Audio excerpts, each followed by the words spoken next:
मैं आईपीएल की बात नहीं कर रहा, मैं बिग बैश की, जो पीएसएल, मतलब जितनी भी बड़ी बड़ी लीग्स हैं सभी की बात कर रहा हूँ। अगर ये प्लेयर मिस होता है ना तो कुछ स्पार्क मिस हो रहा है क्रिकेट से। आप एक बहुत अच्छा एक्साइटिंग प्लेयर वर्ल्ड क्रिकेट के अंदर खो रहे हैं, उसका गेम आप मिस कर रहे हैं। मैं तो ये सिंपली यही बोलूँगा, ऐसे प्लेयर को बड़ा स्टेज मिलना बहुत ज़रूरी है। अब कैसे कैसे प्लेयर खेल रहे हैं जो बूढ़े हो चुके हैं, जिनका गेम खत्म हो चुका है, वैसे वैसे प्लेयर्स को अच्छी अच्छी डील मिल रही है, बड़ी बड़ी टीम्स ले रही हैं। और इन एसोसिएट कंट्रीज़ के प्लेयर को बस अपने बेस प्राइस पे भी नहीं खरीदा जा रहा। भाई क्या है ये आदमी, दीपेंद्र सिंह एरी, नाम याद रखना दोस्तों। विश्व में पांचवे ऐसे बल्लेबाज जिन्होंने 6 बॉल में 6 छक्के मार के एक नया रिकॉर्ड कायम किया है। पहले Herschelle Gibbs, Yuvraj Singh, Kieron Pollard, Jaskaran Malhotra, अब दीपेंद्र सिंह एरी। मात्र 5 बल्लेबाज ही ये रिकॉर्ड को कंप्लीट कर पाए हैं। और क्या प्लेयर है भाई, ऐसा प्लेयर मैं आपको बोलता हूँ कि सदी में या सेंचुरी में एक बार मिलता है। ऑलराउंड परफॉर्मेंस, बैट से हो, बॉल से हो, फील्डिंग से हो, तीनों डिपार्टमेंट में आज के मैच में उन्होंने जो करके दिखाया, शायद ही ऐसा कोई प्लेयर, आज के करंट प्लेयर की बात कर रहा हूँ, करंट प्लेयर में शायद ही ऐसा कोई प्लेयर एग्जिस्ट करता भी होगा। और अगर अभी भी वर्ल्ड की नज़र या बड़ी टीम्स या बड़ी लीग्स की नज़र अभी तक इस प्लेयर के ऊपर नहीं गई है, तो मुझे दुख होता है ऐसी टीम्स के ऊपर जो इतने महंगे में ऐसे ऐसे प्लेयर्स को ले लेती है जिनका कोई काम नहीं होता। अभी आप आईपीएल में भी देख रहे हैं, इतने महंगे प्लेयर्स, बड़े नाम, और उनकी परफॉर्मेंस बिल्कुल जीरो। आप ऐसे यंग टैलेंट को नकार के बस डिमोटिवेट कर रहे हैं जो आने अपकमिंग यंग टैलेंट्स हैं उनको।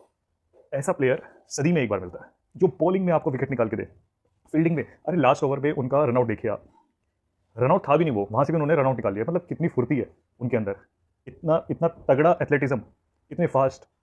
भाई ये प्लेयर कुछ नेक्स्ट लेवल ही है। मेरे को प्राउड होता है ये बोलने में कि नेपाल से ऐसा प्लेयर निकल के आ रहा है। बिल्कुल गूज बम्स आ रहे हैं मेरे को ये बोलते हुए भी। और आज की परफॉर्मेंस, अगर दीपेंद्र सिंह एरी के बैट से वो 6 छक्के ना आए होते तो आप देख लीजिए, कतार ने भी लगभग 19वें ओवर तक वाला स्कोर ऑलरेडी बना चुके थे वो। मैं अब कहने में नहीं शर्माऊंगा या नहीं हिचकिचा रहा हूँ कि संदीप से भी ज़्यादा इंपॉर्टेंट अब दीपेंद्र सिंह एरी टीम के लिए हैं।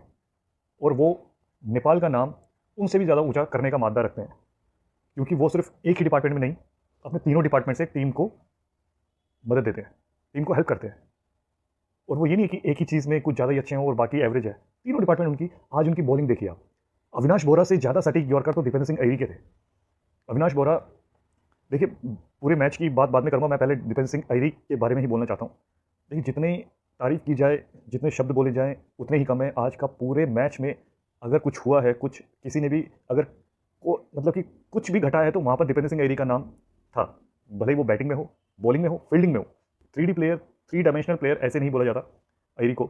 और देखो भाई, इसके बाद वो कुछ भी करें, कैसे भी उनकी फॉर्म रहे, क्या नहीं भाई, वो जितना एफर्ट अपना 100% अपना जितना फील्ड में देते हैं ना, शायद ही कोई प्लेयर उतना देता है जितना एफर्ट वो फील्ड के अंदर लगाते हैं अपनी तरफ से। तो नेपाल को एक ऐसा हीरा मिला है और ऐसा जेम है, शायद ही कहीं ढूंढने पर भी मिले आपको।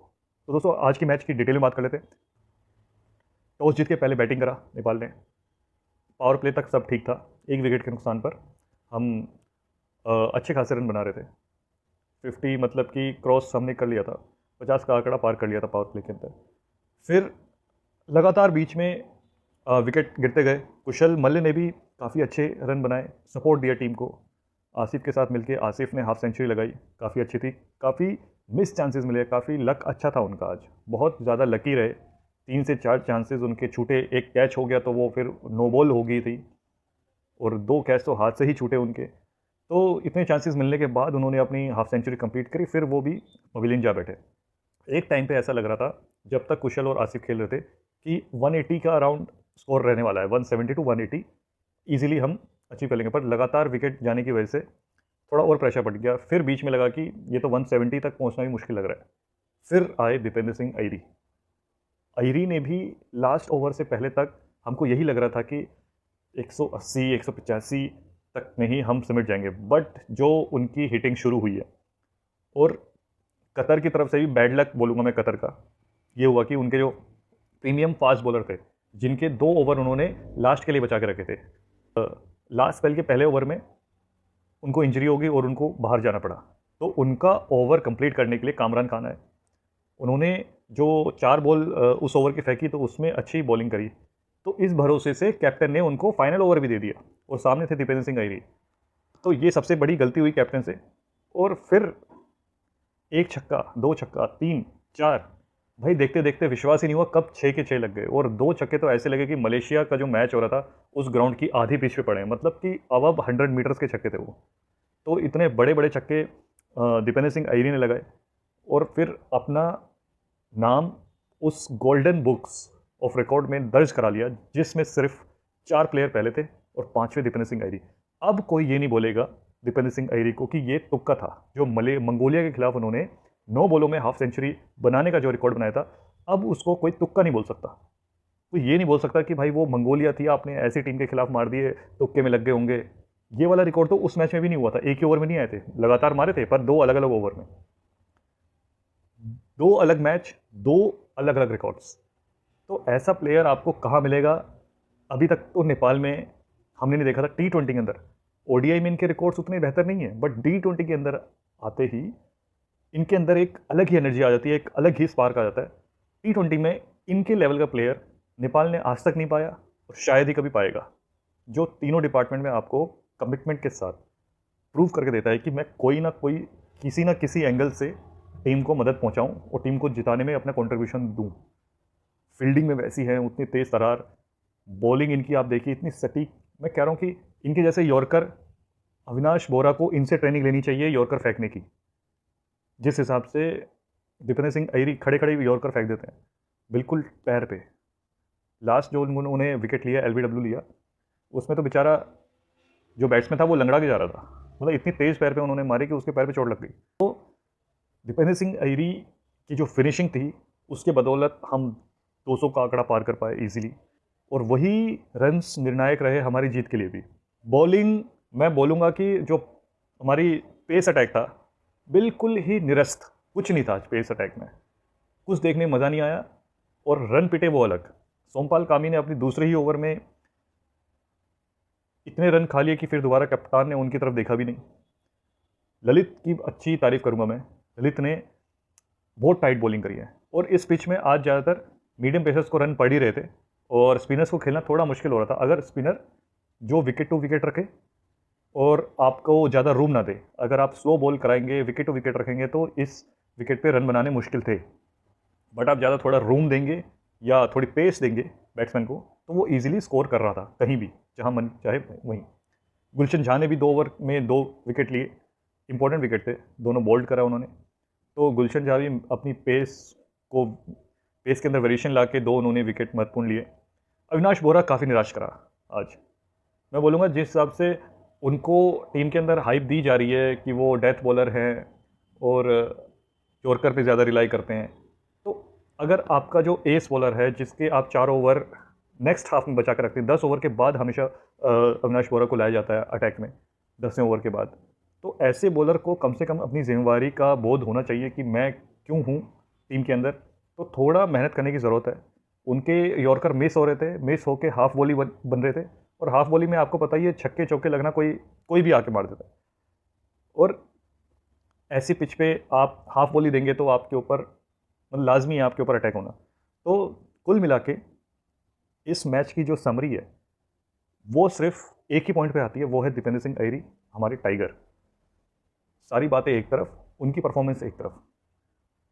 भाई साहब 300 के स्ट्राइक रेट से रन बना रहे हैं, 300 के स्ट्राइक रेट से रन बना रहे हैं, 6 के आसपास का इकॉनमी दे रहे हैं, रन आउट कर रहे हैं, फील्ड में डाइव मार रहे हैं। उन्होंने, उनका जो कैच का अटैम्प्ट था, आपने फुल डाइव अगर देखी होगी, कैच अगर वो हो जाता, one of the greatest catch in the history of Nepali cricket, नहीं मैं तो वर्ल्ड की क्रिकेट बोलूँगा, अगर हो जाता तो।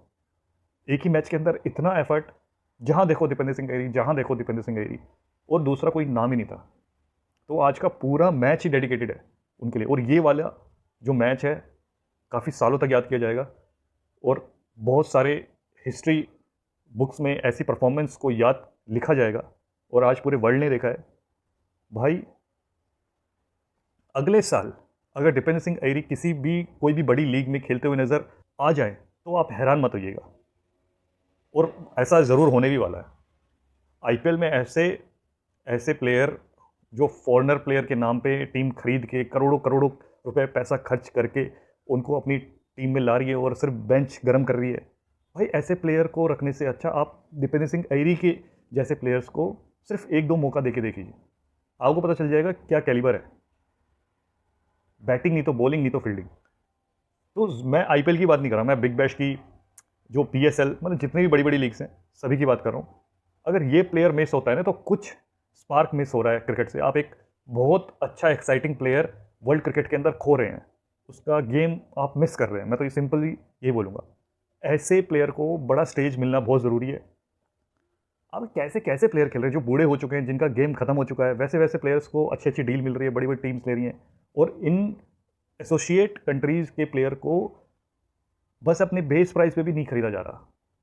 भले ही आप उनको रखिए टीम के अंदर, एज अ नेट बॉलर ही यूज़ कीजिए, उनको मैच ज़्यादा मत दीजिएगा, बट रखिए तो सही। आज के मैच के बीच में मैं ये वाली बात जो कर रहा हूँ ये भी इंपॉर्टेंट है, ये भी इसी से जुड़ी हुई है, क्योंकि अल्टीमेट क्या है कि प्लेयर का डेवलपमेंट होना ज़रूरी है। मैच तो हम जीत गए जैसे तैसे, आज का अच्छे खासे रनों से जीते, और जिनकी बदौलत जीते उनकी अगर बात नहीं होगी तो ये उनके लिए नाइंसाफ़ी होगी। तो दोस्तों, आज की वीडियो को इतना ही रखते हैं, फिर मिलेंगे आपसे अगली वीडियो में। अगले मैच के बाद वीडियो लेकर ज़रूर आऊँगा मैं आपके सामने। तब तक के लिए नमस्कार।